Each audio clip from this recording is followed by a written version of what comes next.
O título 2 do Estatuto, ele é direcionado a esses direitos fundamentais e são elencados uma série de direitos que devem ser protegidos e devem ser garantidos.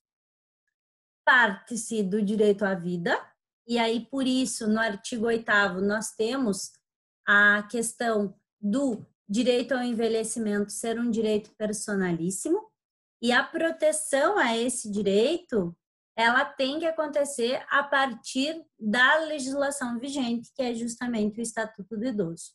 Então, o direito ao envelhecimento está previsto no artigo 8º, e esse direito do envelhecimento traz consigo o direito de envelhecer de forma digna. Ele está vinculado principalmente à política nacional e também à Lei 8.742 de 93. No artigo 9º, a gente tem a obrigação do Estado de garantir à pessoa idosa a proteção à vida e a proteção à sua saúde, mediante políticas sociais públicas. Políticas sociais públicas que sejam direcionadas a um envelhecimento saudável e em condições de dignidade. Como é que a gente garante o envelhecimento, o direito ao envelhecimento, a proteção ao envelhecimento? Através de políticas públicas que garantam a dignidade de toda pessoa idosa. Políticas públicas que assegurem saúde, que assegurem segurança, que assegurem qualidade de vida, que assegurem que a pessoa idosa ela possa realmente ter alcance a tudo aquilo que ela quiser. E tudo aquilo que for melhor para ela conseguir viver de uma forma melhor. Então, se nós temos o direito ao envelhecimento como um direito personalíssimo, nós temos que garantir esse direito ao envelhecimento. E nós só vamos fazer isso através de políticas públicas. Assim como o SUS é uma política pública de auxílio à nossa saúde de uma forma pública e universal, né, para todos os brasileiros, nós também temos que ter políticas públicas voltadas aos idosos, que auxiliem para que os idosos tenham realmente dignidade, né, nesse período da vida. Depois do direito à vida, nós temos a partir do artigo 10, o direito à liberdade, ao respeito e à dignidade. E aí, o artigo 10, ele traz inclusive um rol de aspectos que têm que ser observados para que nós alcançamos o direito à liberdade. Para que vocês possam ver, o artigo 10 ele diz o seguinte: é obrigação do Estado e da sociedade assegurar à pessoa idosa a liberdade, o respeito e a dignidade como pessoa humana e sujeito de direitos. E aí, o parágrafo 1º vai dizer: o direito à liberdade compreende faculdade de ir, vir e estar nos logradouros públicos e espaços comunitários, ressalvadas as restrições legais. Então, a possibilidade de ir, de vir, de ficar nos logradouros públicos. Inciso 2º, opinião e expressão. O mesmo direito que nós temos lá na Constituição Federal, nós vamos ter aqui de novo. Que se possa opinar, que se possa expressar no sentido do seu próprio pensamento. Que tenha liberdade de crença e de culto religioso. Não esquecendo que nós somos um Estado laico e, portanto, nós podemos seguir a religião que cada um quiser, o idoso também. Prática de esportes e de diversões, né? E aí nós temos um exemplo, os bailes, as festas, as Olimpíadas que fazem dos idosos. Por quê? Porque já é comprovado que o idoso que se movimenta, que tem uma participação, que pratica um esporte, que se diverte, ele tem uma melhor qualidade de vida. Participação na vida familiar e comunitária. A gente sabe, quanto mais o idoso tem uma participação na sua comunidade, mais ele se sente envolvido e pertencendo a alguma coisa. Participação na vida política, na forma da lei, como de todo brasileiro. Faculdade de buscar refúgio, auxílio e orientação. E aí o parágrafo 2º diz: o direito ao respeito consiste na inviolabilidade da integridade física, psíquica e moral, abrangendo a preservação da imagem, da identidade, da autonomia, de valores, ideias e crenças dos espaços e dos objetos pessoais.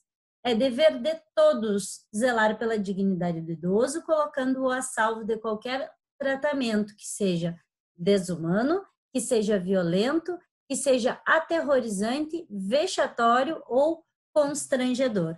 E aí a gente tem vários casos que são noticiados muitas vezes na mídia sobre tratamentos extremamente desumanos, vexatórios, violentos que são praticados dentro da casa do idoso, tá? Ou dentro da casa do familiar que está acolhendo o idoso, mas que na verdade não acolhe, que na verdade desacolhe aquele idoso.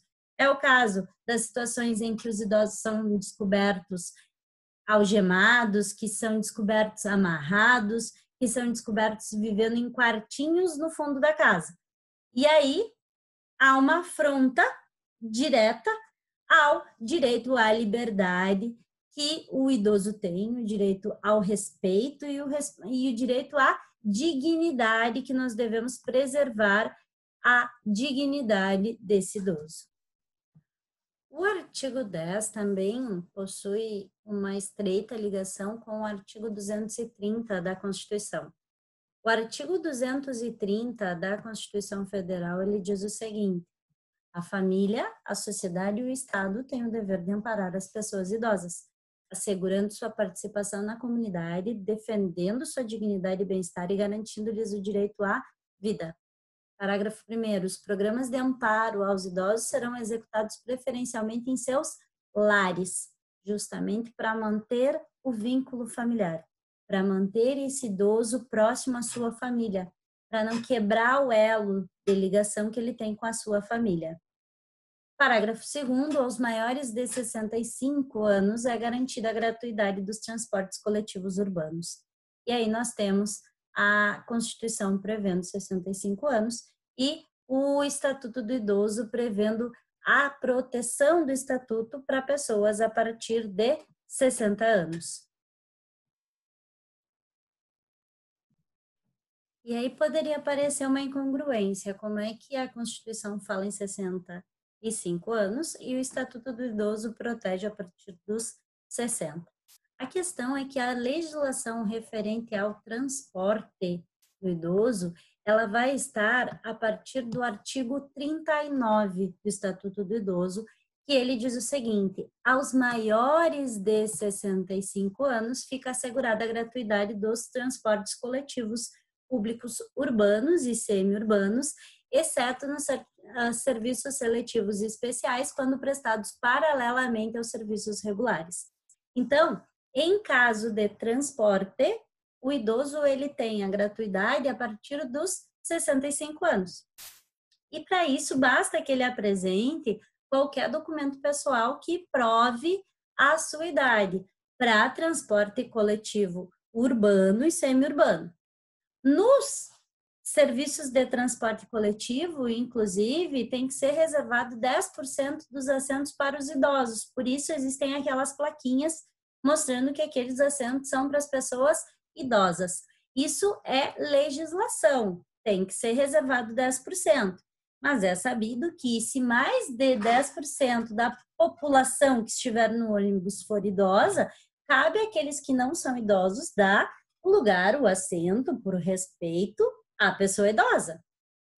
O parágrafo 3º vem e diz: no caso das pessoas compreendidas entre 60 e 65 anos, porque a partir de 60 tem a proteção do Estatuto do Idoso e a partir de 65 tem a gratuidade, vai ficar a critério da cidade dizer se essa pessoa vai ter gratuidade ou não vai ter gratuidade. Tá? Então, entre os 60 e 65, cabe ao município estabelecer como é que vão ser as regras. Já o artigo 40, ele vai trabalhar o sistema de transporte coletivo interestadual. E daí ele vai dizer que tem que ser reservado 2 vagas gratuitas por idoso, por veículo para idoso, tá? E tem que ser dado desconto de 50% no mínimo no valor das passagens para quem exceder essas vagas gratuitas. Como é que se prova? Como é que eu provo o ser idoso? É possível fazer uma carteira de idoso. Existe uma carteira de idoso que se faz nos municípios E com essa carteirinha, tu apresenta a carteirinha para ter garantia do desconto previsto na legislação, tá? Justamente porque com esta carteira você pode usar dela em todo o território nacional para provar que você é uma pessoa. E cuidem também que a legislação, além de estabelecer uma idade, ela também estabelece um parâmetro de renda. Porque o artigo 40 diz que a reserva de 2 vagas gratuitas é para idosos com renda igual ou inferior a 2 salários mínimos. Então, quando tu vai fazer a tua carteira do idoso, essa carteira vai ser feita apenas quando você tiver mais de 60 anos e também quando você tiver uma renda igual ou inferior a 2 salários mínimos. Cada município tem, inclusive, uma legislação própria, regulamentações próprias a esse respeito, tá? O artigo 41 e o 42 também falam das questões de transporte, e o 41 vai assegurar que os idosos tenham 5% das vagas nos estacionamentos, para que eles possam colocar seus veículos, por isso que toda vez que se entra no estacionamento, tem vagas direcionadas às pessoas idosas, tá? Por quê? Porque essas vagas são colocadas em locais estratégicos que os idosos não tenham que ter muito trabalho para estacionar ou para retirar esse veículo. E o artigo 42 diz que a mesma coisa deve haver em relação ao embarque e desembarque nos serviços de transporte coletivo. Por quê? Porque eu tenho que ter segurança para que o idoso possa descer ou possa subir do coletivo. E por isso, então, ele faz o entrar e sair do veículo através da porta da frente, justamente porque aí é possível que o motorista auxilie quando necessário, tá? Então, toda a legislação, ela é pensada para proteger esse cidadão que justamente pela sua idade, muitas vezes tem inclusive questões de mobilidade reduzida. Então, a legislação ela vem sempre para isso, para proteger integralmente a pessoa idosa. Após, nós temos a questão do direito aos alimentos. E aí, na parte do direito aos alimentos, a partir do artigo 13 a partir do artigo 11 até o artigo 14 do Estatuto do Idoso, nós temos importantes informações de como deverá ser a prestação de alimentos ao idoso. Diz o artigo 11, os alimentos serão prestados ao idoso na forma da lei civil. O que se quer dizer isto? Que quando nós estamos falando em idoso, como é que vai funcionar? Vai se utilizar o Código Civil e vai se utilizar a questão da Lei dos Alimentos, a Lei número 5.478 de 68. Além disso, nós vamos analisar o binômio necessidade-possibilidade, tá? Só que o artigo 12 diz que a alimentação, a obrigação alimentar, ela é solidária. E o idoso pode optar entre os prestadores. Então, na verdade, é o idoso que vai escolher contra quem ele vai entrar com a ação para pedir os alimentos, tá? E isto vem do artigo 229 da Constituição Federal, que diz que os pais têm o dever de assistir, criar e educar os filhos menores, e os filhos maiores têm o dever de ajudar e amparar os pais na velhice, carência ou enfermidade. As transações relativas a alimentos, elas vão poder ser celebradas, conforme o artigo 13 da lei, perante o promotor de justiça ou mesmo o defensor público. Isso para quê? Para agilizar esse processo, agilizar essa transação e o idoso receber os alimentos da forma mais rápida possível, tá? O artigo 14 diz: se o idoso ou seus familiares não possuírem condições econômicas de prover o seu sustento, impõe-se ao poder público. Então, por último, se nenhum familiar tiver condições de amparar esse idoso, o Estado deve arcar.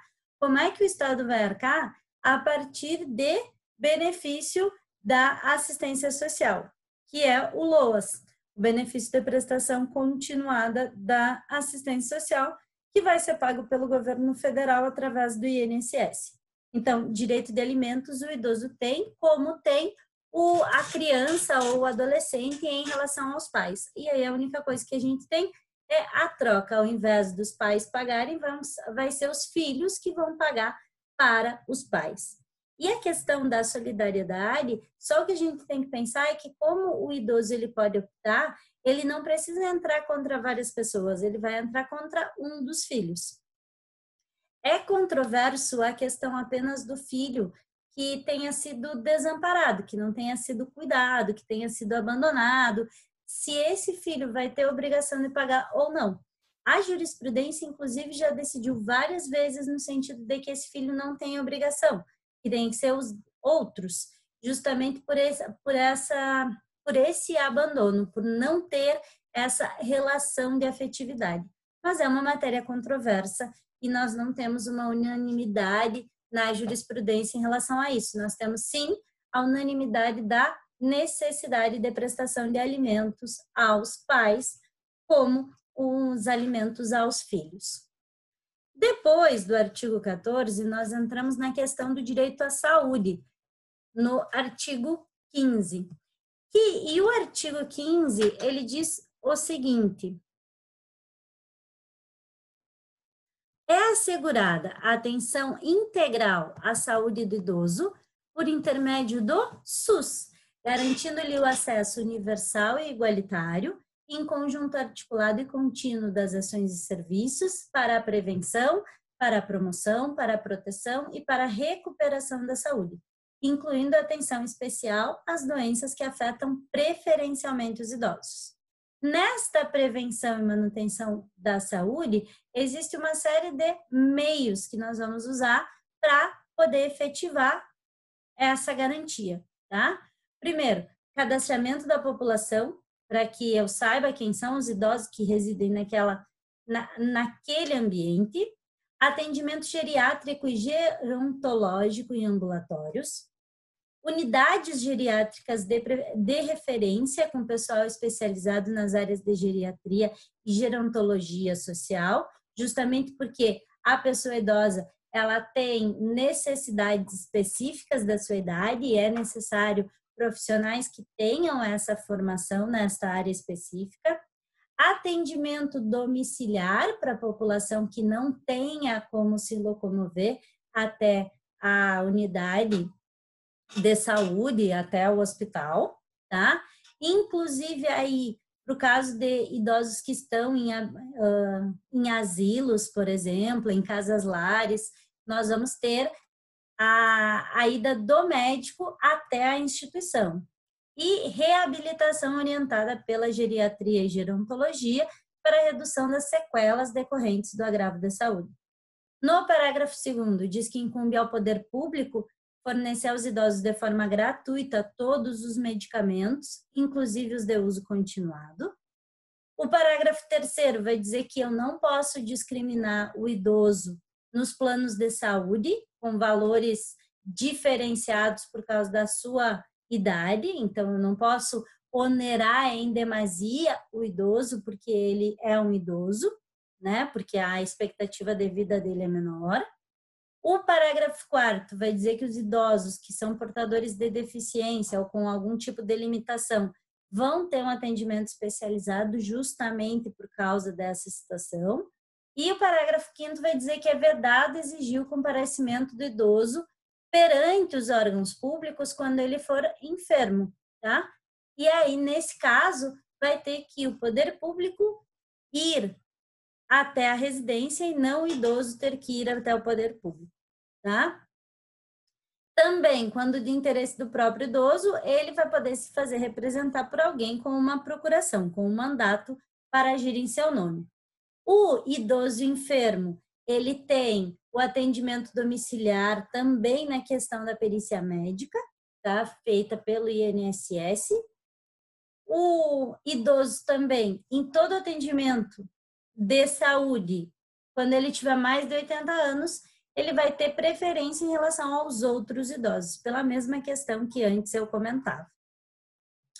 O artigo 16 vai falar sobre o idoso internado e vai dizer que ele tem que ter um acompanhante ou pode ter um acompanhante, já que ele tem assegurado o direito a um acompanhante, tá? E aí o órgão de saúde é que tem que proporcionar isto. E o artigo 17 vai dizer que o idoso que ele esteja com todas as suas faculdades mentais, ele tem que poder escolher qual é o tratamento de saúde mais favorável, na sua opinião, tá? Se ele não tiver, vai ser o curador, quando esse idoso for interditado, ou vão ser os familiares, quando ele não tiver um curador, porque ele não tiver sido interditado, ou mesmo quando ele tiver um curador, mas esse curador não puder ser contatado em tempo hábil e tiver em risco a vida desse idoso. Vai poder ser feita essa opção pelo médico, quando estiver em iminente risco, e pelo próprio médico também, quando não houver curador, quando não houver familiar, mas nesse caso terá que comunicar ao Ministério Público. As instituições de saúde vão ter que capacitar os seus profissionais para que possam atender uma pessoa idosa. E o artigo 19 vai falar sobre a questão de violência. Qualquer tipo de violência ou de suspeita de violência tem que ser comunicado aos órgãos para que os órgãos possam agir em relação a essa denúncia, a esse caso suspeito, tá? E aí, o parágrafo 1º do artigo 19 vai dizer o que é violência contra o idoso. E diz: qualquer ação ou omissão praticada em local público ou privado que cause morte, que cause dano ou que cause sofrimento. Todos esses casos são considerados violência e têm que ser tratados como tal. Esta a parte de direito à saúde. Tão importante o direito à saúde justamente porque é isso que mais, muitas vezes, falta à pessoa idosa, a sua saúde.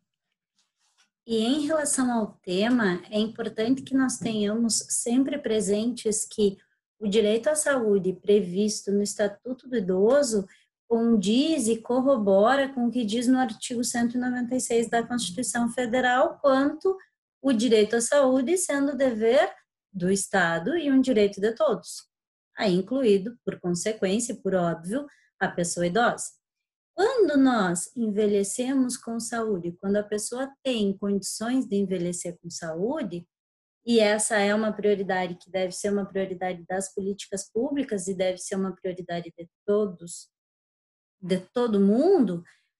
Por quê? Porque quanto maior o tempo em que nós conseguimos preservar a nossa saúde, as nossas funcionalidades, o corpo, em condições de uma vida digna, a qualidade desta vida e o prolongamento desta vida também, muitas vezes, ele é maior. Então, envelhecer com saúde é sinônimo de envelhecer com qualidade de vida. E quer dizer que, pela norma constante no nosso ordenamento, tem que ser feito isso a partir de políticas públicas por ser um dever do Estado. Então, nós sempre precisamos pensar na correlação das legislações e no quanto o Estatuto do Idoso vem para colaborar com ainda mais garantias e com os direitos já previstos na Constituição sendo explicados de uma maneira ainda mais minuciosa, já que envolve uma população que muitas vezes